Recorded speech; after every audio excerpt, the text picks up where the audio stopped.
So for the first hour, we saw the one form of algebraic number, which was just that value waiting to be assigned a number. For the second hour here, we're going to take a close look at what if it has a value that we just don't know what it is, and we need to figure it out. So we're going to look at things like this. Now obviously that's a pretty simple equation. To understand how those work, we need to understand this symbol, which of course is the equal sign. Now if we try to define it, it can be kind of difficult because it seems so obvious to us. We're so used to just saying it's equals, it means equals. But what it means is that whatever is on one side of the symbol has the exact same value as what's on the other side of that symbol. In fact, one way to think of it is you can think of it as being a balanced scale. What's on one side of the equal sign exactly balances what's on the other. All equations start out like this, as a variable equals a number. And they are built up from there. So for example, we might build onto this equation here by adding 4 to it. So now this side becomes x plus 4. Now because of this balanced scale, if I add 4 to one side, it's going to want to tip. So to keep it from tipping, I need to do the exact same thing to the other side. So 7 plus 4 is 11. So this equation stays balanced. What is on this side still has exactly the same value as what's on that side. When we are asked to solve an equation, what we're being asked to do is to take this equation back apart and get it to this original form.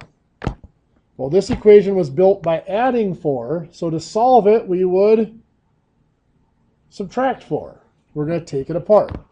Subtracting 4 is going to remove this plus 4 from that side of the equation, leaving us with x. But again, because of that whole idea of being a balanced scale, if I take 4 off of one side, it's going to cause my scale to tip. So I have to make sure I do the exact same thing to the other side. I take 4 away from the other side. 11 minus 4 is 7. So x equals 7. Now in that case, it was really simple because we built the equation, so we knew how it was built. The tricky part is being able to look at the equation and figure out how it was built from just looking at it. So for this one, 5 equals y minus 7. To figure out how an equation is built, first thing we do is we find the equal sign, right there. And we identify which side of the equation has the variable on it. So we're looking over here. Now on that side of the equation, we ask ourselves, what is keeping the variable from being by itself? In this case, it's the 7. And we have to ask what operation was used to attach that 7 to our variable. And in this case, it is subtraction. So to take this equation apart, or to solve this equation, we are going to do the opposite of that, which is adding 7. So it removes that minus 7, leaving us with just y. Now as we just said over here, to keep that scale balanced, we must do the exact same thing to both sides. So we add 7 here, we add 7 over here. 5 plus 7 is 12. Y equals 12. Now if we ever get to this point and we're not sure if we did it right, we can always double check ourselves. We can come back here, 5 equals y minus 7. And if y equals 12, we can replace the y with the number 12.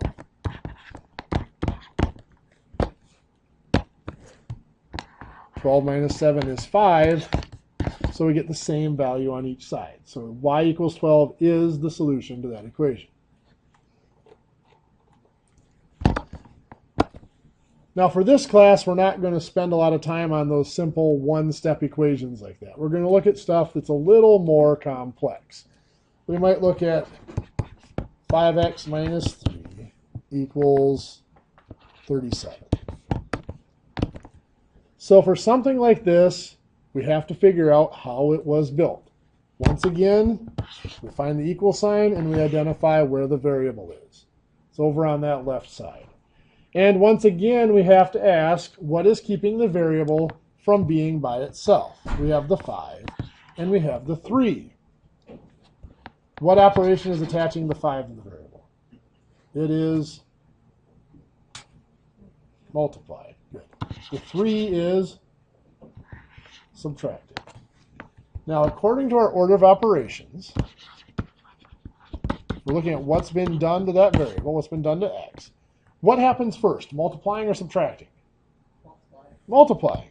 So when this equation was built, the variable was multiplied by 5. Then 3 was subtracted from it. So if we're going to take this apart and solve it, if you think about anything you would put together, whether you're putting together a piece of furniture or a toy for your kids or a model or anything, if you've just finished and put on the last piece, if you need to take it back apart, what's going to be the first piece you take off? The last piece that was put on. So in this case, that's subtracting 3. So how do we take off the minus 3? We add 3. So adding 3 removes that subtracting 3, leaving us with just 5x over here. What else do we have to do, though, once we add the 3 over here? We have to do the exact same thing to the other side. So we're going to add 3 to the other side of the equal sign. 37 plus 3 is 40. Now we have to get rid of the multiplying by 5 by dividing by 5. And again, we have to do the exact same thing to the other side. So here we're left with just x, and 40 divided by 5 is 8. Once again, if we're not sure, we can double check our answer. 5x minus 3 equals 37. If the answer to this really is 8, we should be able to put 8 in for x. So 5 times 8 minus 3. 5 times 8 is 40. Minus 3 is 37. So that is true.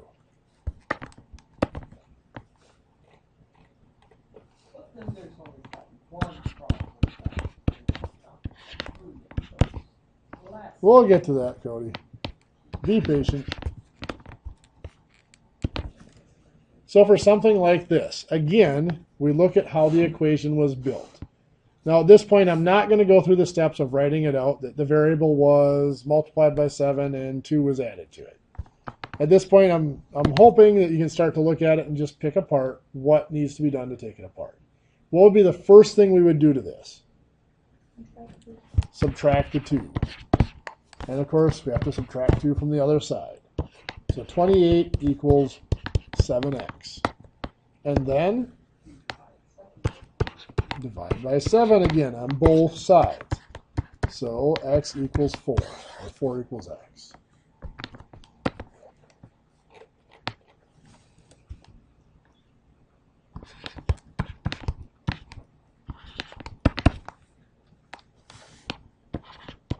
I'm going to have you guys try that one quick. So where do we start? Add 9 to both sides. So this is going to give us 6y over here. And on this side,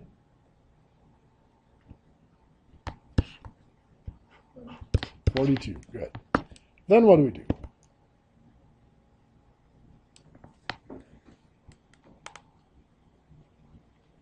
To get rid of the 6, we're going to divide by 6. Good. Divided by 6 over here, we get y equals 7. And once again, we could double check. We put 7 in where y is. 6 times 7 is 42. Minus 9 does give us 33.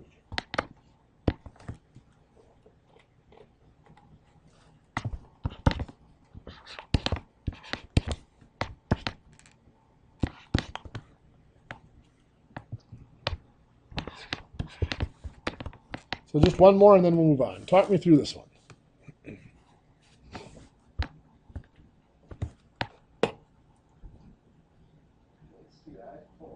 Add 4.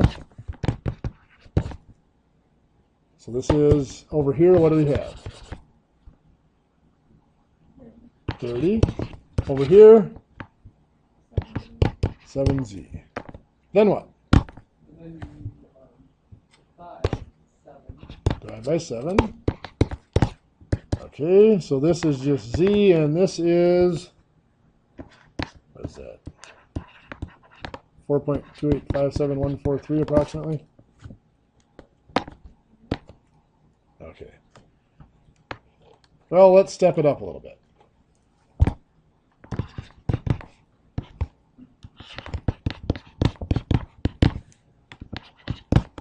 What's different on this one?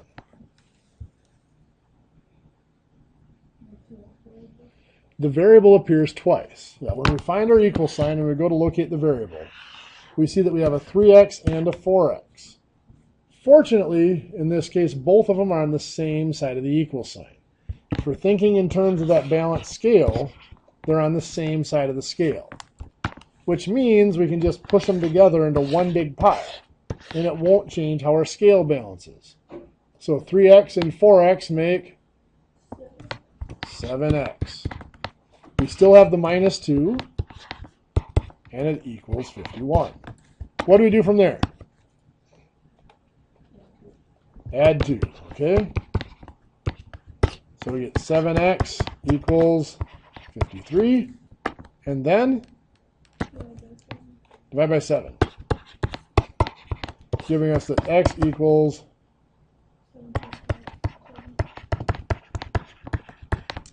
approximately. Okay.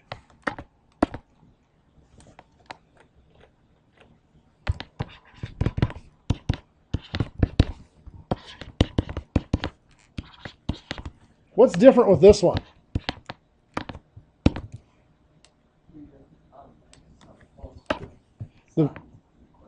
Perfect. The variable still appears twice, but this time we see that it appears once on each side of the equation. When that's the case, we can't just push them together anymore because they're not on the same level. If we pushed them together into one big pile, it would change how our equation balanced. So in this case, we have to take one of them and literally get rid of it. Usually I'm going to take the smaller one and get rid of it. So of course here, the smaller one is the 2x. Mathematically, to get rid of something, we subtract it or take it away. So we're going to subtract 2x. Now, just like always, if I take 2x off of one side of the equation, it will change how it balances. So I have to take 2x from the other side. Where can I take it from on the other side of the equal sign? Well, I can't take it away from 9 because they don't have the same name. I can only take it away from the 5x. So 5x minus 2x would give us 3x.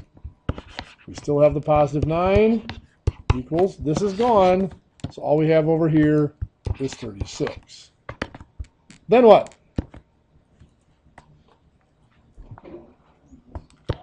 Subtract 9, 3x equals 27, and then divide by 3, x equals 9. And as always, we can go back and double check if we want to. 5 times 9 plus 9 equals 2 times 9 plus 36. 5 times 9 is 45, plus 9 is 54. 2 times 9 is 18, plus 36 is 54.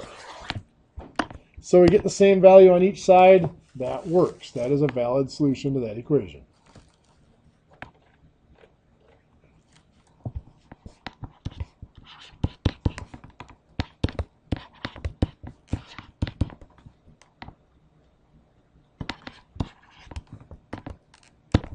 I want you to try this one in your notes quick. So where would we start? Well, we see that the variable appears twice. Do we have to take one away or can we combine them?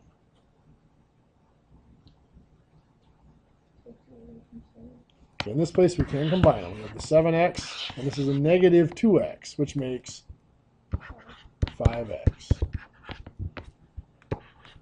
So far, all we did was combine pieces on this side, so we don't have to do anything to the other side of the equation yet. Now what do we do? Well, now we're just left with 2 pieces. We have to take it apart. What was that, Cody? Subtract 5. 30 equals 5x. And then divide by 5. So 6 equals x. We could double check that by putting it back in. At this point, I'm going to trust that you guys can do that.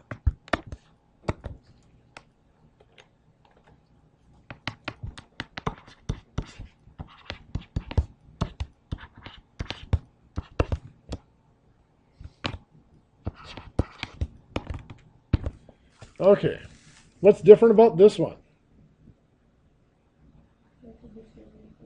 Yeah, we see the parentheses. And the parentheses always should draw our attention to there and say, do something here first. Now, as we learned last week with our order of operations, the parentheses are an enclosing symbol. So the first thing we should check is to see if we can do anything inside the parentheses. And in this case, can we do anything with the 3x minus 5? No. This parentheses is not telling us to do something inside of it because there's nothing there to do. All it is doing is isolating this 2-digit number. So then the second thing we need to check to see is if there's anything that needs to be done to the parentheses. And this is being multiplied by 7. So as you said, we need to distribute the 7. So 7 times 3x is 21x. 7 times negative 5, negative 35. And we go from there. Walk me through it. Plus 35. So 21x equals 63. And then divide by 21. X equals 3.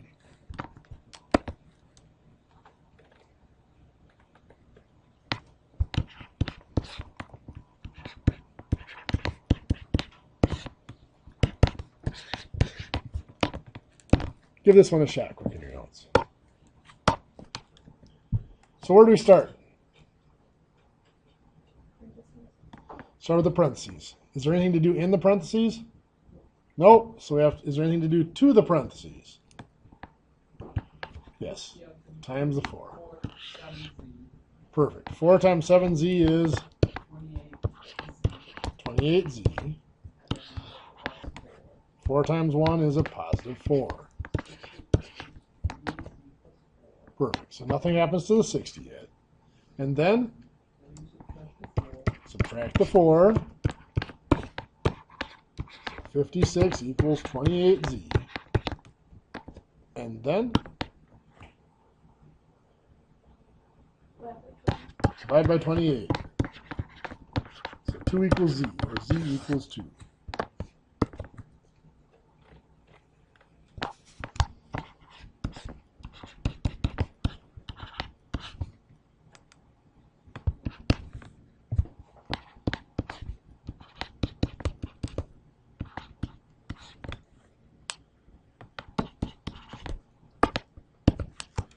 This one's just a little bit more difficult.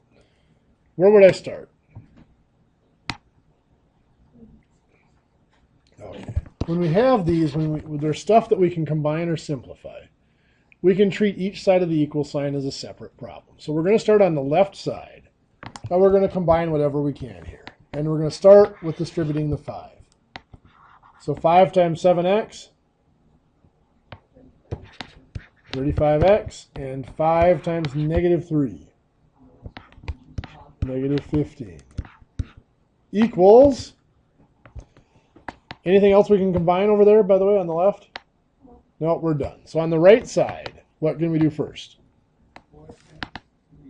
Distribute the 4. Good. 4 times 3x is 12x.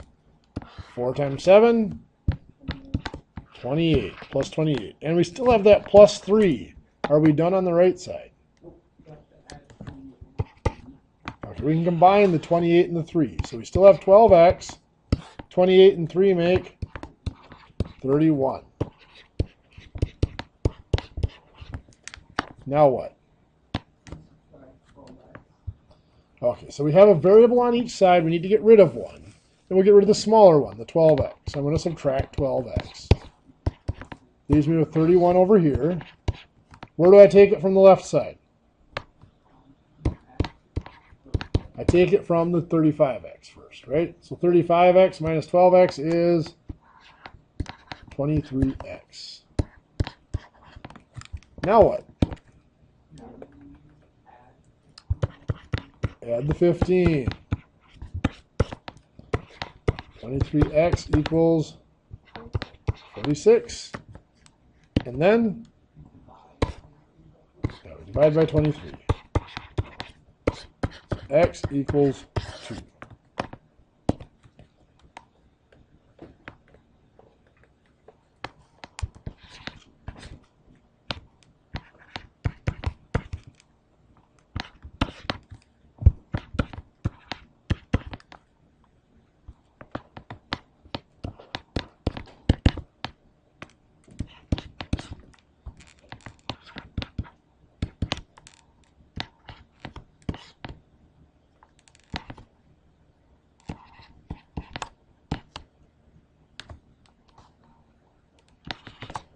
I'm going to try this one in your notes quick. Okay, so obviously here we're going to have to do some simplifying and combining on each side. On the left side, where would we start? Well, we see parentheses, so that's going to tell us to start there first. Is there anything we can do inside that set of parentheses? No. Is there anything that needs to be done to that parentheses? Multiplied by 2. Good. So 2 times 5x, 10x, 2 times negative 1, negative 2, and then we still have the positive 3x. Are we done on that side? No. What do we need to do? 10x and 3x make 13x, and we still have the minus 2. On the other side, what do we do? Okay, we have a parentheses there as well. Once again, there's nothing to do in the parentheses, but something to do to the parentheses. So 4 times 2x is 8x. 4 times 5, 20. And we still have the negative 3x and negative 8. Then what? 8 and negative 3x make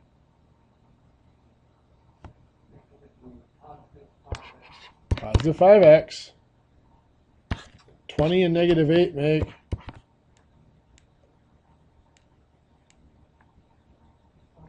$12. There we go. Then what?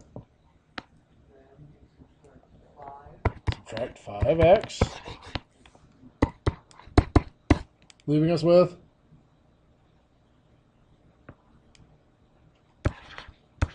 8x minus 2 equals 12, and then add 2, so 8x equals 14, and then divide by 8. X equals what? 1.75? Or, if you wanted to leave it as a fraction, 14 divided by 8, you can treat that as a fraction and just reduce it. That's 1 6/8 or 1 3/4. Any questions? Well, that is one form of equation. Well, several forms of, but the same type of an equation that's on a single line like that. But we can run into equations like this, where it's set up as one fraction equals another. This setup is what's typically called a proportion. And the easiest way to solve a proportion is to cross multiply. I mean, if we were to sit here and do the algebra on this, if I wanted to get the x by itself, I would have to multiply by 18 and then subtract the 7, which we could do. But basically what that process boils down to is we're going to do 18 times what's on the other side. Now 18 would be 18 over 1, so the 18 is going to multiply the 27.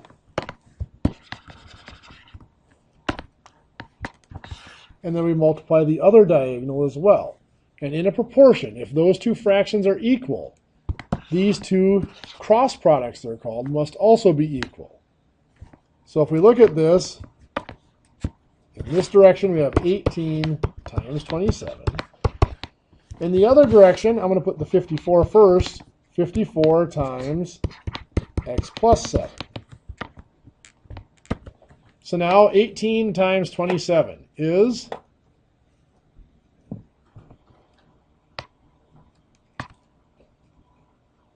everybody at once. 46, right? And then over here, 54 times x plus 7. 54 times x is 54x. And 54 times 7, 378. Perfect. Then what do we do? Perfect. Subtract 378. 46 minus 378 is what? 108. Perfect. Then what do we do? Divide by 54. X equals 2. Just like any other equation, we could come back up here and we could double check it by putting the 2 back in.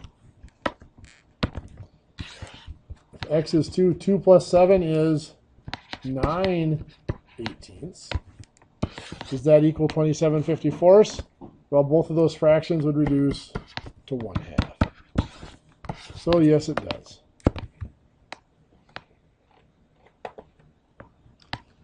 We could have something like this.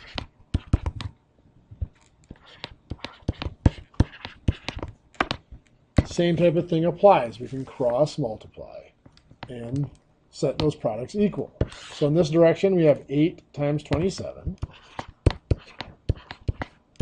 That'll have to equal. In this direction, again, I'm going to put the 36 first, times 3x. And now to solve that, we're going to combine. 8 times 27 is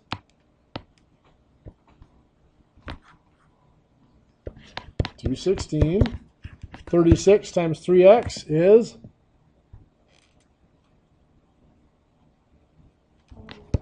108x. And then divide by 108. Once again, x equals 2.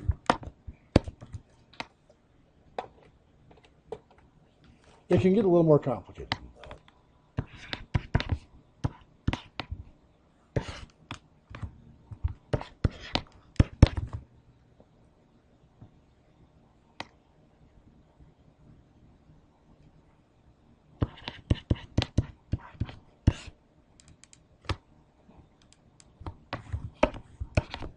So 3x plus 3. So in an equation like this, same type of deal. We'll cross multiply, and those two cross products have to be equal.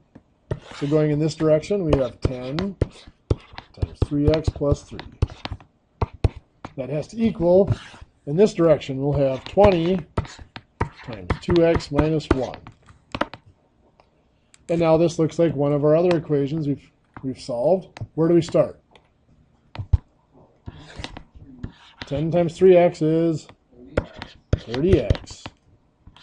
10 times 3 is 30. Okay, anything else we can do on that side? No. On the other side, 20 times 2x, 40x, and 20 times negative 1, negative 20. Where do we go from there? Subtract 30x.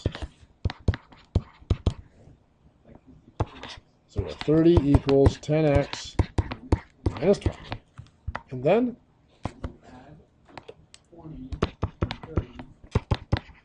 so we get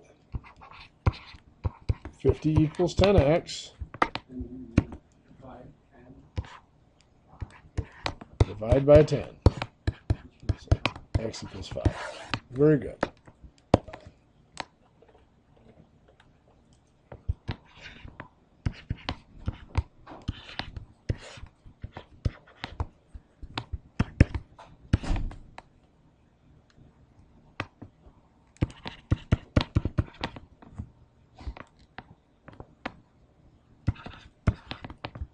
How many of you guys try this one in your seats? So, if we go in this direction, we'll have 15 times 3x plus 3. Has to equal in this direction, we have 30 times 2x minus 2.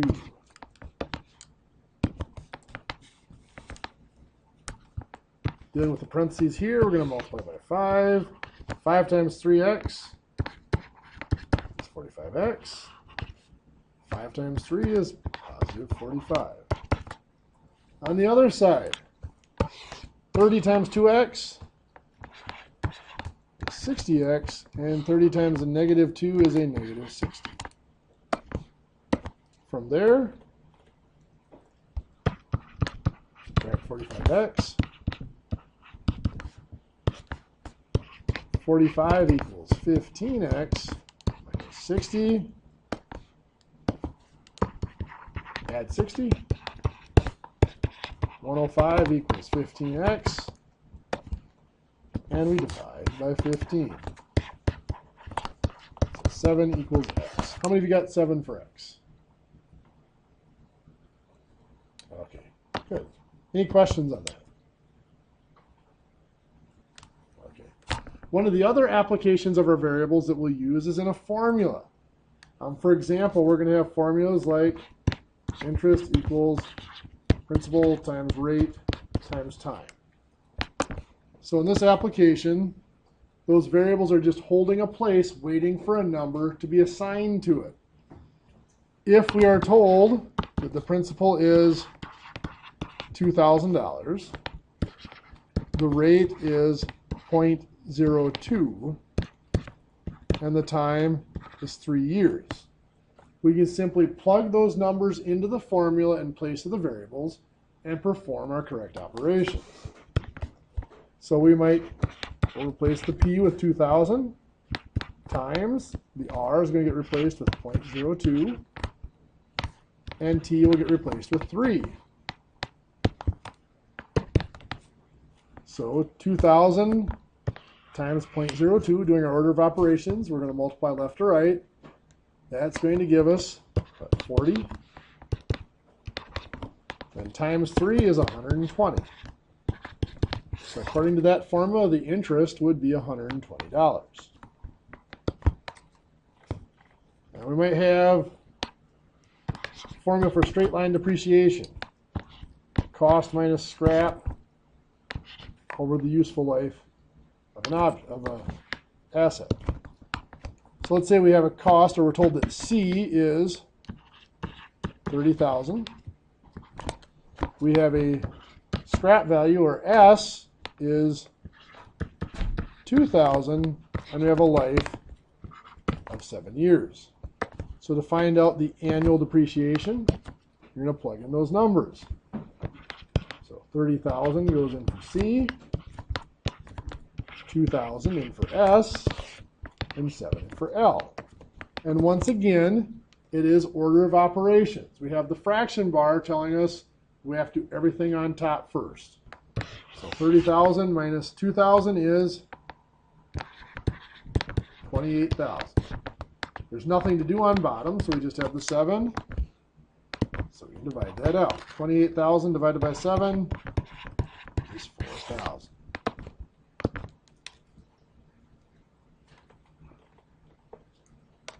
We might have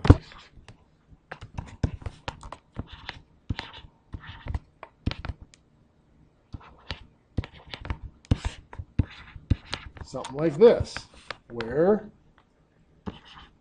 P is 3, L is 6, and M is 12.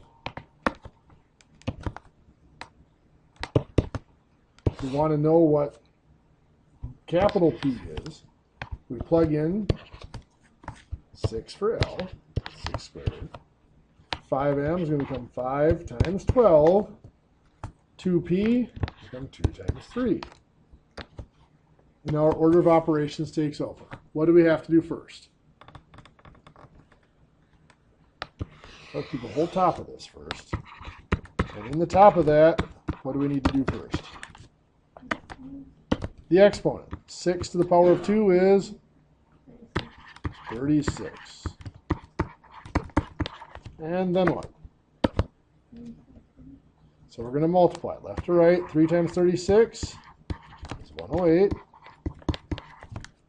And then multiply the 5 times 12 is 60. Bless you. 108 minus 60 is 48. Then what?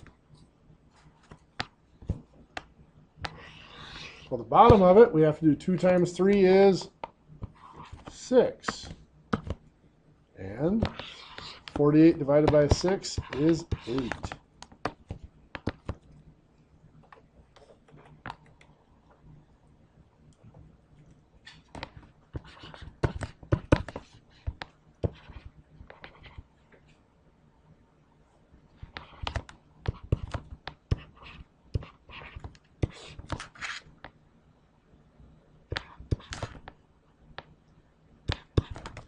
So if we look at one like this, if we're told that m is equal to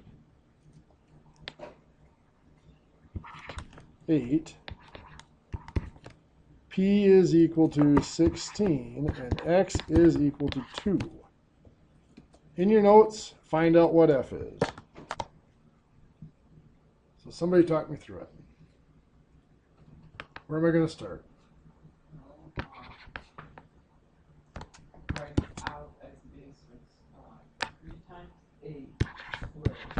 Okay.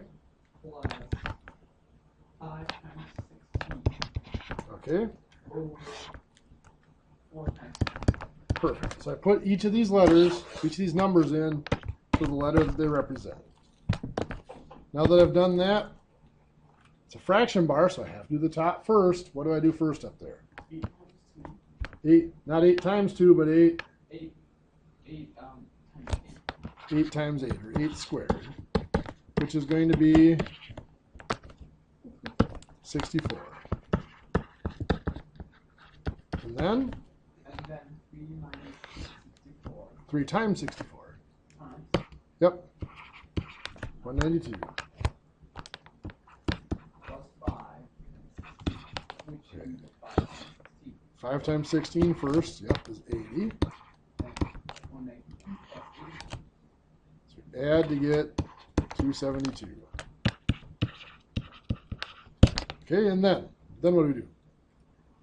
And then 4 times 2 is 6. 4 times 2 is 8. And we divide to get, bless you, 34? Perfect. Well, that looks like a good spot to take our second break. It is 7:14. We'll start at 7:24.